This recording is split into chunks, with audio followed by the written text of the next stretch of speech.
शहर आई देहाती बहू। हाल ही में रोहन की शादी निर्मला नाम की लड़की से हुई थी। निर्मला गांव की लड़की थी। रोहन के पिता और निर्मला के पिता दोनों बचपन के दोस्त थे। उन्होंने बचपन में ही एक दूसरे से वादा कर लिया था कि दोनों बच्चों के बड़े होते ही उनकी शादी करवा देंगे। इसलिए वादे के अनुसार रोहन के पिता निर्मला को अपनी बहू बनाकर घर ले आते हैं। निर्मला अपने साथ अपनी गाय भी लेकर आ जाती है और उसे घर के आंगन में बांध देती है।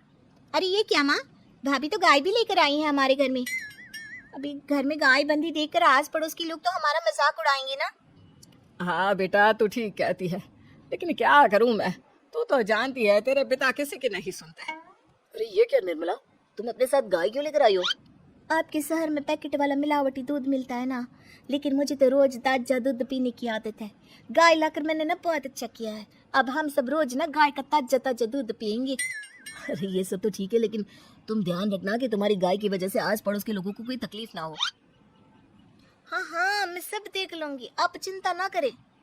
कुछ दिन बीत जाते हैं। फिर एक दिन, चल बहू, आज हमें बाजार से सब्जी खरीदने जाना है। उसके बाद सुनीता निर्मला को बाजार में ले जाती है।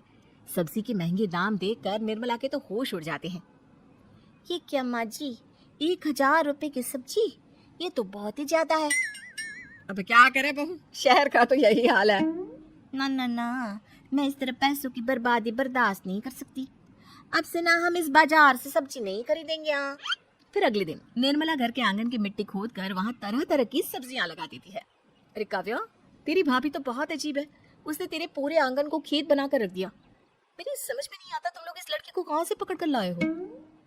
अरे सब मेरे पिताजी का किया धरा है। सालों पहले अपने दोस्त से किए वादे के चलते उन्होंने उस गवार को हमारे गले बांध दिया। अरे तेरी भाभी सच में एक नंबर की गंवार है। उसे तो ढंग के कपड़े पहनने तक नहीं आते, ऊपर से उसने तेरे घर को गांव का तबेला बनाकर रख दिया है। उन औरतों की बातें सुनकर काव्या को बहुत बुरा लगता है। फिर वो अपने भाई रोहन से इस बात की शिकायत करने लगती है। रोहन निर्मला को समझाने की बहुत कोशिश करता है, लेकिन निर्मला के आगे उसकी एक नहीं चलती। फिर एक दिन रोहन निर्मला को एक शादी में ले जाता है। सभी मेहमान खाना खाने में व्यस्त थे। उधर रोहन भी अपने दोस्तों से गप्पे लड़ाने लगता है। तभी निर्मला तंदूरी चिकन के स्टॉल से ढेर सारे लेग पीस उठाकर अपने पर्स में डालना शुरू कर देती है। घर जाने के बाद इसे फ्रिज में रख दूंगी और कल सुबह मैं चीज सिखाऊंगी। फिर खाना खाने के बाद दोनों पति पत्नी वहां से जाने लगते हैं, लेकिन तभी दुल्हन का भाई उन्हें रोक लेता है। अरे ये सब क्या है? मैंने यहाँ खाना खाने के लिए सबको बुलाया था, खाना चोरी करने के लिए नहीं। तुमने पर्स में जो चिकन के लेग पीस छुपा रखे ना, चलो बाहर निकालो उन्हें। दुल्हन का भाई फौरन निर्मला से पर्स छीनकर सारे लेग पीस बाहर निकाल लेता है। मैंने इतना खर्चा करके खाने पीने का इंतजाम किया है और तुम हो कि यहाँ से खाना चोरी करके ले जा रही हो? शर्म आनी चाहिए तुम्हें। वहाँ मौजूद सभी लोग निर्मला को भला बुरा कहने लगते हैं। अपनी बेइज्जती होते देख रोहन दुल्हन के भाई से माफी मांगकर निर्मला को घर ले आता है। निर्मला, आज तुमने सबके सामने मेरी नाक कटवा दी। आखिर तुम्हें चिकन के पीस चुराने की जरूरत क्या थी? मुझे माफ कर दीजिए रोहन जी। दरअसल ना, हमारे गांव में जब भी शादी होती थी तब मैं और मेरी सहेलियां इसी तरह शादी से ढेर सारा खाना लेकर आते थे। मुझे नहीं पता था कि मेरी इस गलती से आपकी इतनी बेइज्जती हो जाएगी। मुझे माफ कर दीजिए, आज के बाद ऐसी गलती कभी ना करेंगे। इतना कहकर निर्मला रोने लगती है। निर्मला को रोते देख रोहन का दिल पिघल जाता है और उसे माफ करके गले लगा लेता है। इस तरह कुछ दिन बीत जाते हैं। फिर एक दिन रोहन उदास होकर घर लौटता है। रोहन के कपड़े बुरी तरह फटे हुए थे। अरे बेटा, ये सब क्या है? किसी के साथ मारा पीटी हो गई है क्या? नहीं माँ, आज हमारी जिंदगी का सबसे बुरा दिन है। म्युनिसिपालिटी वालों ने हमारी दुकान तोड़ दी।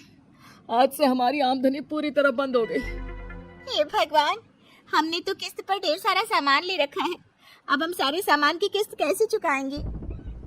मेरी तो सोचने समझने की शक्ति ही खत्म हो गई। पता नहीं आगे हमें और कितनी मुसीबत झेलनी पड़ेगी। आप सबको ना चिंता करने की जरूरत ना है, मैं सब ठीक कर दूंगी। तो कहना क्या चाहती है बहू? हम ना बोल कर नहीं बल्कि करके दिखाएंगे। हाँ। उसके बाद निर्मला अपने पिता को फोन करके गांव से 5 गाय मंगवा लेती है और फिर अगले दिन निर्मला सभी गायों का दूध निकालकर बड़े बर्तन में भर लेती है। तुम ये सब क्या कर रही हो निर्मला? मेरी तो कुछ समझ में नहीं आ रहा। हम ना इन गायों का दूध बेचने जा रहे हैं।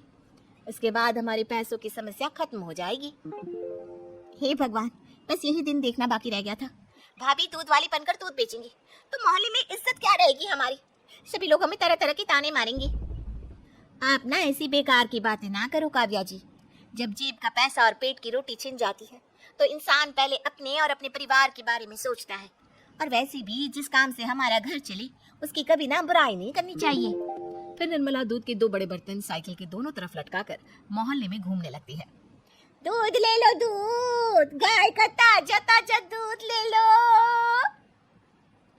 बिना मिलावट का शुद्ध दूध ले लो, चलो चलो आओ भाई जल्दी ले लो। तभी निर्मला के पास कुछ औरतें आती हैं। अरे तुम तो सुनीता की बहू हो ना, तुम इस तरह सड़क पर दूध क्यों बेच रही हो? निर्मला उन दोनों औरतों को अपने घर के हालातों के बारे में सब बता देती है। देखिए, मैंने ना अभी अभी गाय का ताजा दूध निकाला है। आप सब तो रोज पैकेट का दूध पीती हो, आज गाय का ताजा दूध पी कर देखिए, इसकी ना बात ही कुछ और है। हाँ बहू, मुझे तुम्हारी बात समझ में आ गई।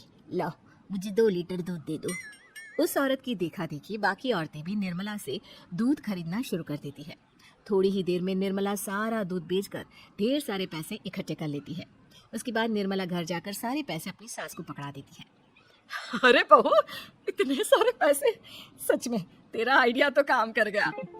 अरे माँ जी, आप तो बस देखती जाइए, कुछ ही दिनों में मैं अपने घर की सारी समस्या खत्म कर दूंगी। हाँ। फिर अगले दिन से निर्मला गायों के गोबर से ढेर सारे उपले तैयार करके बेचना शुरू कर देती है। निर्मला को पैसे कमाते देख रोहन के अंदर भी हिम्मत आ जाती है और वो भी दूध बेचने का फैसला करता है। निर्मला के कहने पर उसके पिताजी कुछ और गायों का बंदोबस्त कर देते हैं। इस तरह दोनों पति पत्नी मिलकर दूध बेचना शुरू कर देते हैं। कुछ ही महीनों में उनका दूध का व्यापार खूब फल फूल जाता है।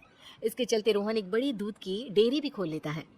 पिताजी, जब आपने निर्मला से मेरी शादी करवाई थी तब मैं मन ही मन आपको कोसा करता था, लेकिन आज मेरी समझ में आया कि आपका फैसला बिल्कुल सही था। आज अगर निर्मला ना होती तो पता नहीं हमारा क्या हाल होता। हाँ बेटा, तू ठीक कहता है, हमारी बहू ने तो हमें उजड़ने से बचा लिया। भगवान ऐसी बहू सबको दे। इस तरह निर्मला की समझदारी के चलते सब कुछ ठीक हो जाता है और वो सभी हंसी खुशी अपना जीवन जीने लगते हैं।